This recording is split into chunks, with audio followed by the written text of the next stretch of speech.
தந்தை மகன் தூயாவின் பெயராலே ஆமீன். யோவான் எழுதிய நற்செய்தியிலிருந்து வாசகம். அதிகாரம் 13, இறை வசனங்கள் 1 முதல் 15 முடிய. பாஸ்கா விழா தொடங்க இருந்தது. தாம் இவ்வுலகத்தை விட்டு தந்தையிடம் செல்வதற்கான நேரம் வந்துவிட்டது என்பதை இயேசு அறிந்திருந்தார். உலகில் வாழ்ந்த தமக்குரியோர் மேல் அன்பு கொண்டிருந்த அவர் அவர்கள் மேல் இறுதி வரையும் அன்பு செலுத்தினார். இயேசுவை காட்டிக் கொடுக்கும் எண்ணத்தை அழகை சீமோனின் மகனாகிய யூதாஸ் இஸ்காரியோத்தின் உள்ளத்தில் எழச் செய்திருந்தது. உணவு வேளையில் தந்தை அனைத்தையும் தம் கையில் ஒப்படைத்துள்ளார் என்பதையும், தாம் கடவுளிடமிருந்து வந்தது போல் அவரிடமே திரும்பச் செல்ல வேண்டும் என்பதையும் அறிந்தவராய், இயேசு பந்தியிலிருந்து எழுந்து தம் மேல் உடையை கழற்றி வைத்துவிட்டு ஒரு துண்டை எடுத்து இடுப்பில் கட்டிக்கொண்டார். பின்னர் ஒரு குவளையில் தண்ணீர் எடுத்து சீடருடைய காலடிகளை கழுவி இடுப்பில் கட்டியிருந்த துண்டால் துடைக்கத் தொடங்கினார். சீமோன் பேதுருவிடம் இயேசு வந்தபோது அவர், ஆண்டவரே, நீரா என் காலடிகளை கழுவப் போகிறீர் என்று கேட்டார்.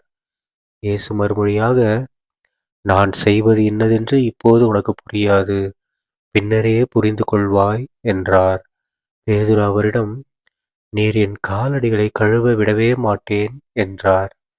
இயேசு அவரை பார்த்து, நான் உன் காலடிகளை கழுவாவிட்டால் என்னோடு உனக்கு பங்கு இல்லை என்றார். அப்போது சீமோன் பேதுரு, அப்படியானால் ஆண்டவரே, என் காலடிகளை மட்டுமல்ல, என் கைகளையும் தலையையும் கூட கழுவும் என்றார். இயேசு அவரிடம், குளித்து விட்டவர் தம் காலடிகளை மட்டும் கழுவினால் போதும், அவர் தூய்மையாகி விடுவார். நீங்களும் தூய்மையாய் இருக்கிறீர்கள், ஆனாலும் அனைவரும் தூய்மையாய் இல்லை என்றார். தம்மை காட்டிக் கொடுப்பவன் எவன் என்று அவருக்கு ஏற்கனவே தெரிந்திருந்தது. எனவேதான் உங்களுள் அனைவரும் தூய்மையாய் இல்லை என்றார். அவர்களுடைய காலடிகளை கழுவிய பின் இயேசு தம் மேல் உடையை அணிந்து கொண்டு மீண்டும் பந்தியில் அமர்ந்து அவர்களிடம் கூறியது, நான் உங்களுக்கு செய்தது என்னவென்று உங்களுக்கு புரிந்ததா? நீங்கள் என்னை போதகர் என்றும் ஆண்டவர் என்றும் அழைக்கிறீர்கள். நீங்கள் அவ்வாறு கூப்பிடுவது முறையே. நான் போதகர்தான், ஆண்டவர்தான். ஆகவே ஆண்டவரும் போதகருமான நான் உங்கள் காலடிகளை கழுவினேன் என்றால், நீங்களும் ஒருவர் மற்றவருடைய காலடிகளை கழுவ கடமைப்பட்டிருக்கிறீர்கள். நான் செய்தது போல நீங்களும் செய்யுமாறு நான் உங்களுக்கு முன்மாதிரி காட்டினேன் என்றார். ஆண்டவரின் அருள்வாக்கு. கிறிஸ்துவே உமக்கு புகழ். அன்பார்ந்த சகோதர சகோதரிகளே, இன்று ஏப்ரல் 2ஆம் தேதி 2026ஆம் வருடம் பெரிய வியாழன், அதாவது ஆண்டவருடைய இறுதி உணவு நாளை நம்ம இன்னைக்கு அனுசரிக்கிறோம். ஓகேங்களா? ஏன்னா ஏசப்பா என்ன பண்றாரு, அவருடைய கடைசி உணவு.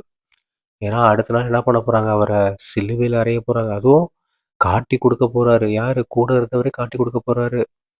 ஸோ அப்படி தெரிஞ்சு இருந்தும் ஏசப்பா என்ன பண்றாரு, தன்னுடைய சீடர்களுக்கு இறுதியாக ஒரு விஷயத்த சொல்லி கொடுக்குறாரு. என்னது? பணிவு. மற்றவருடைய காலடிகளை கழுவுற அளவுக்கு பணிவா இருங்க அப்படிங்கிற பணிவை ஏசப்பா சொல்லித்தராரு. ஓகேங்களா? அது மட்டும் இல்லாமல் இதே மாதிரி நீங்கள் பண்ணுங்க. ஓகேங்களா? நான் உங்களுக்கு முன்மாதிரி காட்டிட்டேன் அப்படின்னு ஏசப்பா செஞ்சு காட்டுறாரு பாருங்க. ஸோ நாமளும் என்ன பண்ண முடிந்த அளவுக்கு மற்றவங்க ஏதாவது நம்மளுக்கு கஷ்டம் பண்ணாங்களோ, ஓகேங்களா, நம்ம மனதை கஷ்டப்படுத்தினாலோ, இல்லை உடல் அளவிலோ உள்ளத்தளவிலையோ கஷ்டப்படுத்தினாலும் நம்ம என்ன பண்ணணும், அவங்கள மன்னிச்சுட்டு போயிட்டே இருக்கலாம். ஓகேங்களா? ஏன்னா ஏசப்பா என்ன பண்ணாரு, எவ்வளோ பண்ணாலும் மன்னிச்சுட்டே இருந்தார். அவங்களுக்கு திருந்த ஒரு வாய்ப்பு கொடுப்போம். அப்படி பண்ணும்போது நம்மளும் என்னவா மாறிடுவோம், நம்மளும் ஏசப்பாவா மாறிடுவோம். எல்லா பாவம் செய்தவர்களுக்கு நம்ம மன்னித்து தண்டனை கொடுக்காம அவங்களுக்கு மன்னிச்சு அவன் திருந்ததுக்கு நம்ம வாய்ப்பு கொடுக்குறோம் அப்படின்னா, நாமளும் ஏசப்பாவோட மாற முடியும். ஓகேங்களா? அண்டு இன்னைக்கு திருப்பலிக்கு நீங்கள் எல்லாரும் போகணும். கண்டிப்பாக பாதம் கழுவும் சடங்கு இருக்கும், அதில் கலந்துக்கோங்க. நற்கருணையை இடமாற்றி வைப்பாங்க, அதையும் கலந்துக்கோங்க. ஓகேங்களா? இடமாற்றி வைக்கக்கூடிய நற்கருணை ஆண்டவர்கிட்ட நல்லா ப்ரே பண்ணுங்க.